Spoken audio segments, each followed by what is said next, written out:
Hello hi everyone, welcome to our channel V3. నేను మీ స్వాతి రెడ్డి. ఇవాళైతే నాకు holiday అండి. సో ప్రశాంతంగా నేను మీకు చేసి చూపించవచ్చు డిష్. చేయాలనుకుంటున్నానంటే మా ఆంధ్ర స్పెషల్ నెల్లూరు పప్పుల్స్ అండి. ఈ మధ్య ఇది చాలా ఫేమస్ అయింది మంచులక్ష్మి గారి ద్వారా. ఒక షోలో తను లైవ్లో ఫోన్ చేసి నెల్లూరు పప్పుల్స్ గురించి చెప్పడం ఇది చాలా ఫేమస్ అయింది. అండ్ ఏ మాత్రం టేస్ట్ తగ్గిపోదు. కొన్ని ప్రాంతాల్లో పప్పుచారు అంటారు, కొన్ని ప్రాంతాల్లో పప్పులు కూర అంటారు. చిత్తూరు డిస్ట్రిక్ట్ ఇటు సైడ్ అయితే పప్పులు కూర అంటారు. మా సైడ్ అయితే నెల్లూరు పప్పుల్స్ అంటాం. పప్పుల్స్లో చాలా వెరైటీస్ ఉన్నాయి. సో ఈరోజు నేను సమ్మర్ కదా, సో సమ్మర్కి కాటన్ డ్రెస్ ఎంత ఇంపార్టెంటో సమ్మర్లో చేసుకునే డిషెస్ కూడా మన బాడీకి అంత చలవగా ఉండాలి. సో దానికోసమని మీకు పెసరపప్పుతో పప్పుల్స్ చేసి చూపిస్తాను. ఇది చాలా బాగుంటుంది. అండ్ మా నెల్లూరులో అయితే వెజ్ అనగా ఫస్ట్ గుర్తొచ్చే కూర ఈ పప్పుల్స్ అండి. వెజ్ రోజు కంపల్సరీగా, చెన్నైలో ఎలాగో సాంబార్ ఫేమస్, నెల్లూరులో అయితే ఈ పప్పుల్స్ ఫేమస్. సో చాలా బాగుంటుంది టేస్ట్. అది ఎలా చేసుకోవాలో నేను ఈరోజు చూపిస్తాను. మీరు కూడా డెఫినెట్గా ట్రై చేయాలి. కమాన్. పప్పుల్స్కి మెయిన్ ఇంగ్రీడియంట్ వచ్చేసి పెసరపప్పు అండి. సో కందిపప్పుతో కూడా చేయొచ్చు. కందిపప్పుతో ఒక రకంగా చేస్తాము, పెసరపప్పుతో ఒక రకంగా చేస్తాము. సో దేన్నైనా మేమైతే పప్పుల్స్ అనే అంటాము. చెప్పేటప్పుడు పెసరపప్పు పప్పుల్స్, కందిపప్పు పప్పుల్స్ అంటాము. సో ఫస్ట్ అయితే నేను పెసరపప్పుని వేయించుకుంటాను. సో ఎందుకు ఈ పప్పుని నేను వేయించుతున్నానంటే, మనం కుక్కర్లో పెడతాం కదా. సో కుక్కర్లో పెట్టినప్పుడు బంకగా రాకుండా అండ్ మంచి అరోమాతో బాగుంటుందండి పెసరపప్పు. ఎప్పుడైనా సరే మనం పొంగల్కైనా దేనికైనా వేయించుకుంటేనే చాలా బాగుంటుంది. ఇంకొక ఈజీ టిప్ చెప్పనా, అంటే మీకు మాకు టైం ఎక్కడ ఉంటుందండి మార్నింగ్ లేసి ఇట్లా వేయించుకొని చేసుకోవడం అంటే, ఎప్పుడు కూడా మీరు ఇట్లా పప్పు తెచ్చినప్పుడు వేయించి ఒక చిన్న బాక్స్కి పోసి పెట్టుకోండి. అప్పుడు ఏంటంటే మీకు వంట చాలా ఈజీ అయిపోద్ది. సో వేరుచెన పప్పులు ఇట్లా పప్పులు వేయించి పెట్టుకున్నారనుకోండి, పురుగు పట్టదు. ప్లస్ వచ్చి మీకు ఈజీగా వేయించిన పప్పు ఉందనుకోండి, హ్యాపీగా తీసేసి వండేసుకోవచ్చు ఈజీగా. సో ఇది వేగించకుండా కూడా చేయొచ్చు, కానీ వేగిస్తే వచ్చే టేస్ట్ వేరే, వేగించకుండా చేసే టేస్ట్ వేరే అండి. సరే, ఇలా చూసారా అండి, ఇలా ఎల్లోయిష్ నుంచి కొంచెం ఆరెంజ్గా టర్న్ అవుతా మంచి వాసన వస్తూ ఉంటుంది. ఈ టైంలో ఆపేసుకోవాలి. మినిమం ఒక 7 to 10 minutes పడుతుంది. స్లో ఫ్లేమ్లో వేయించాలి. సో అందుకని నేనేం చెప్తానంటే, ఇది ముందుగానే మీరు ఏం చేసేసి హాలిడే రోజు లేకపోతే మీకు ఎప్పుడైతే ఖాళీగా ఉంటుందో ఏం చేసేసి ఒక బాక్స్లో పోసి పెట్టుకోండి. మీరు ఎప్పుడు చేయాలన్నా వెంటనే పప్పు తీసుకొని కుక్కర్లో పెట్టేసి చేసేసి ఈజీగా అయిపోద్ది విత్ ఇన్ మినిట్స్లో.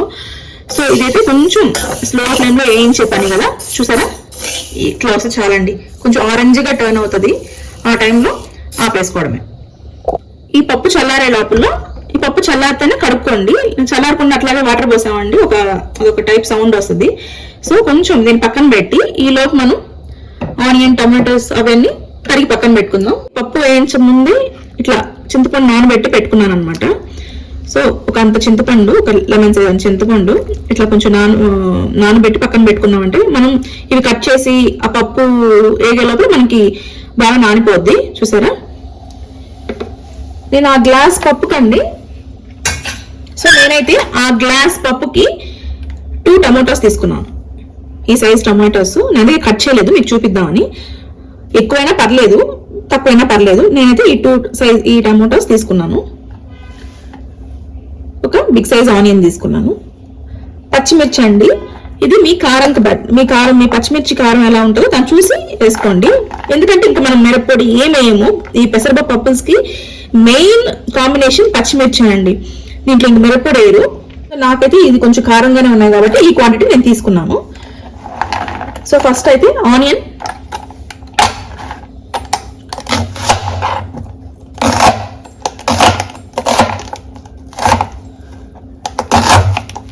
సో ఇలా కట్ చేసేసి ఒక పోర్షన్, అంటే ఈ మాత్రం పోర్షన్ పక్కన పెట్టుకోండి. ఇది లాస్ట్లో పోపులోకి వేసుకోవడానికి, పక్కన పెట్టుకోండి.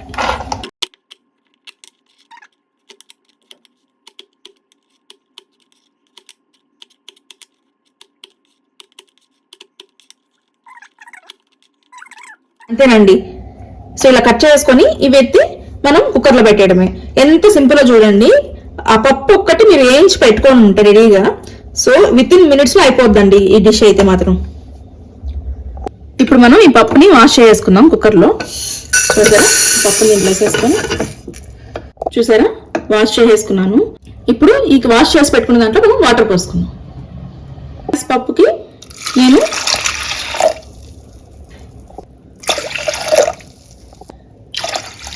గ్లాస్ పప్పుకి నేను 3 గ్లాసెస్ వాటర్ పోసుకున్నాను. ఇప్పుడు మనం తరిగి పెట్టుకున్న ఆనియన్స్ టమాటోస్ అన్ని వేసేయడమే. దీంట్లో ఇప్పుడు కొద్దిగా పసుపు వేసుకుందాం. చూసారా ఒక 1/4 టీ స్పూన్ పసుపు వేసుకుందాం. నేనైతే ఉప్పు కూడా వేసేస్తాను. నార్మల్గా మనం పప్పు ఉడకదంటారు కదా, అలా ఏం లేదు, ఉడికిద్దాం.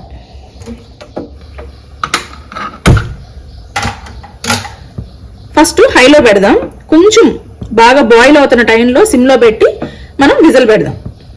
చూసారండి ఇలా బాయిల్ అవుతున్న టైంలో మనం ఒక్కసారి ఇలా మొత్తం కలిపేసేసి సిమ్లో పెట్టేసేసి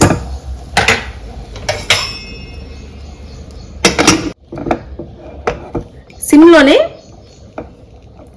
ఒక్క విజిల్ రానివ్వండి చాలు. కొంతమంది అది యాక్చువల్లీ విజిల్ వచ్చే ముందు కూడా ఆపేయచ్చు, అప్పుడే బాగుంటుంది. లేకపోతే మరీ మెత్తగా అయిపోయి పిసిపిసి అలా ఉంటుందండి.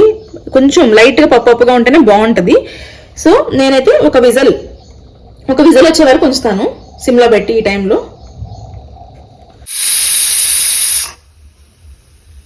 విజిల్ అయితే వచ్చేసిందండి.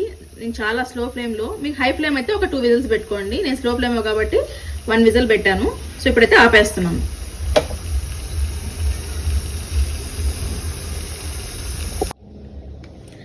సో విజిల్ అయితే పోయిందండి. ఇప్పుడు చూద్దాం. చూసారా చక్కగా ఇలా ఉడికిపోయింది. ఇప్పుడు దీన్ని పప్పు గుత్తితో ఏం చేసుకుందాం.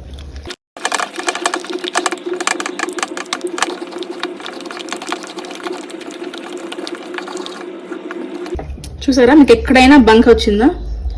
అదే మీరు వేయించకుండా అండ్ మోర్ ఎక్కువ విజిల్స్ పెట్టేస్తే బంకగా వస్తుంది.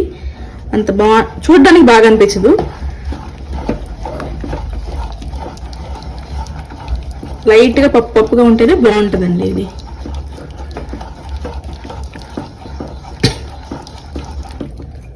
అంతే, ఇంకా అవసరం లేదు. సో ఇప్పుడు మనం చింతపండు పులుసు ఉంది కదా, చింతపండు పులుసుని ఇట్లా పోసేసి చూసుకొని పోసుకోండి. అంటే నాకంటే ఐడియా ఉంది కాబట్టి నేను పోసేసాను. సో మీకు ఎంత పులుపు కావాలో, మీరు ఎంత తింటారో, మీకు ఎంత పులుపు అయితే మీకు సరిపోద్దో చూసుకొని పోసుకోండి. సో వాటర్ కొంచెం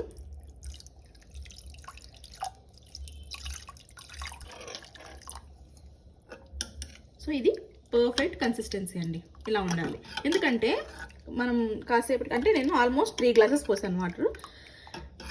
ఇది కొంచెం చిక్కపడిపోతూ ఉంటుంది, అందుకని మనం ఈ కన్సిస్టెన్సీ పోసుకుంటే సరిపోద్ది. ఈ చింతపండు రసం ప్లేస్లో మనం పల్లెటూరులో ఉండే వాళ్ళకైతే ఐడియా ఉంటుంది చింతతొక్కు అని. ఆ చింతతొక్కులో వేడి నీళ్ళు పోసి నీట్గా ఆ చింతతొక్కులో ఉండే జ్యూస్ అంతా, అంటే పచ్చి చింతకాయ, ఆ జ్యూస్ పోసుకుంటే కూడా అసలు ఎక్సలెంట్ టేస్ట్ ఉంటుంది. చింతపండు కన్నా కూడా. ఒకసారి మీకు గాన అవైలబుల్లో ఉంటే చింతకాయ తొక్కు, ఆ చింతకాయ తొక్కులో మీరు వేడి నీళ్ళు పోయండి, హాట్ వాటర్ పోసేసి జస్ట్ బాగా ఇట్లా మ్యాష్ చేసేసి ఆ వాటర్ని ఇప్పుడు చింతపండు రసం బదులు అది పోసి ఉడకబెట్టండి. ఎక్సలెంట్ టేస్ట్ ఉంటుంది. కొంతమంది ఉప్పు కారం అన్నీ ఒకసారి పులుపు అన్నీ చెక్ చేసేసుకుందాం.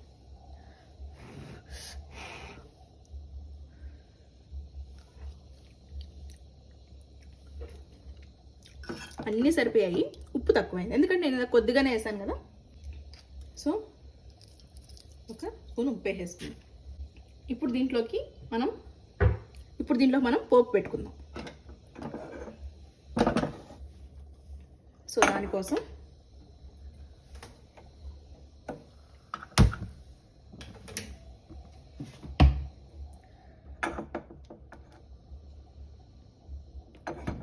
సో ఆయిల్ కూడా ఎక్కువ పట్టదండి, చూసారా సరిపోద్ది. ఒక 3 to 4 టేబుల్ స్పూన్స్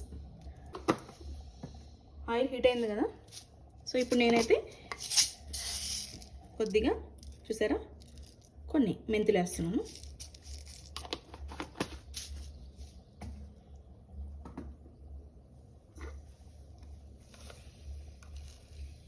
ఆవాలు ఎప్పుడు గుర్తుపెట్టుకోండి, చిటపట్లాడాలి, లేకపోతే చేదు వస్తుంది ఎప్పుడు కూడా కర్రీ. కొద్దిగా మినప్పప్పు, జీలకర్ర,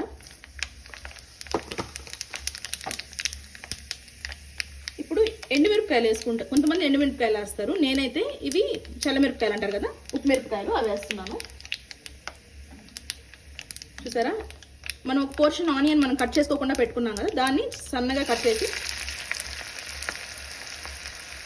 ఇప్పుడు ఇది బాగా మనకి ఆల్మోస్ట్ మనం ఫ్రైడ్ ఆనియన్స్, బ్రౌన్ ఆనియన్స్ వస్తాయి కదా, అంతవరకు వేయించితేనే ఈ పప్పుల్స్కి ఇదే ఫ్లేవర్. మీకు పప్పుల్స్ బాగా రావాలి, మంచి ఫ్లేవర్ ఉండాలి అంటే ఇది మెయిన్. సో ఇది కొంచెం బాగా బ్రౌనిష్గా రావాలి ఆనియన్స్ అంతా. అప్పటి వరకు చూసారా, ఇలా బ్రౌన్గా ఇలా వచ్చేయాలండి. ఆల్మోస్ట్ అసలు మీకు స్మెల్ డిఫరెంట్గా ఉంటుంది. ఇప్పుడు చూసారా, ఇలా వచ్చినప్పుడు దీంట్లో పోసేసాం. ఇలా పోసినప్పుడు అలా సుయ్యని రావాలంటండి, అప్పుడే బాగుంటుంది.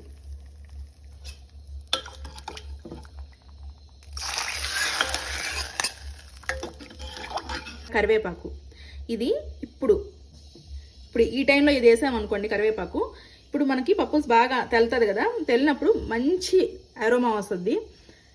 ట్రై చేసి చూడండి. ఇది తెల్లడానికి కొంచెం టైం పడుతుంది. ఈ లోపల నేను సైమల్టేనియస్గా ప్లానింగ్ ఇంపార్టెంట్ కదా, ఇది పక్కన పెట్టేసి వేరే స్టవ్లో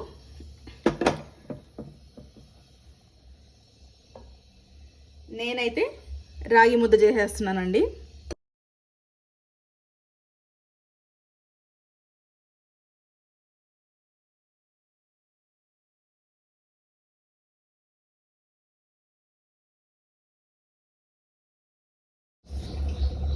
చూసారా, ఇక్కడ మన పప్పుల్స్ కూడా నీట్గా తెల్లిపోయింది, బాగా తెల్లిపోయింది. చూడండి పప్పుల్స్ కూడా ఇలా వచ్చినప్పుడు ఇంకా ఆపేసుకోవడమేనండి.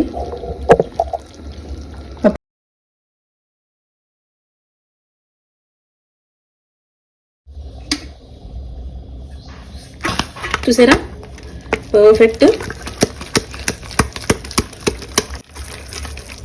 చూసారా, తిరుపతి గుండెలాగా మెలమెలా మెరిసిపోతుంది. చాలా హెల్దీ అండి. మీకు రైస్ కూడా వద్దనుకుంటే లేకపోతే ఓట్స్ అయినా వేసుకోవచ్చు, మాకు ఇలా కాదంటే. కానీ ఇక్కడైతే ఇలాగే తింటారు, చాలా బాగుంటుంది. ఇప్పుడు దీన్ని మనం తినేద్దాం రండి. చూసారండి, మన రాగి ముద్ద పప్పుల్స్ రెడీ అయిపోయింది. సో ఎంతో హెల్దీ, ఇది చాలా బాగుంటుంది పప్పుల్స్ రాగి సంగటికి. మీరు కూడా ఒకసారి ట్రై చేయండి. నేనైతే ఇది యాక్చువల్లీ తినడం కూడా ఇది రాగి సంగటి తినడం కూడా ఒక ఆర్ట్ అండి. చాలా మంది నవ్వుతారు ఇలా, అంతేనండి, మింగేయడమే గుట్ట అని. నవలకూడదు సంగటి, నవిలితే టేస్ట్ ఉండదు. చూడండి అంత స్మూత్గా, వేడివేడిగా తినాలి, చల్లారిపోతే అసలు తినలేము. యాక్చువల్లీ అండి ఈ పప్పుల్స్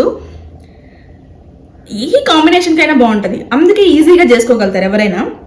సో ఎగ్జాంపుల్ వడియాలు ఉంటాయి కదా, వడియాలతో బాగుంటుంది.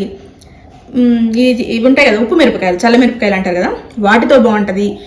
ఉప్పు చేపతో అయితే ఇంకా చెప్పబడలేదు, ఎండు చేపతో బాగుంటుంది, ఆమ్లెట్తో బాగుంటుంది, చికెన్ ఫ్రైతో బాగుంటుంది, వాట్ నాట్ అన్నిటితో సెట్ అయ్యేది ఈ కర్రీ అండి.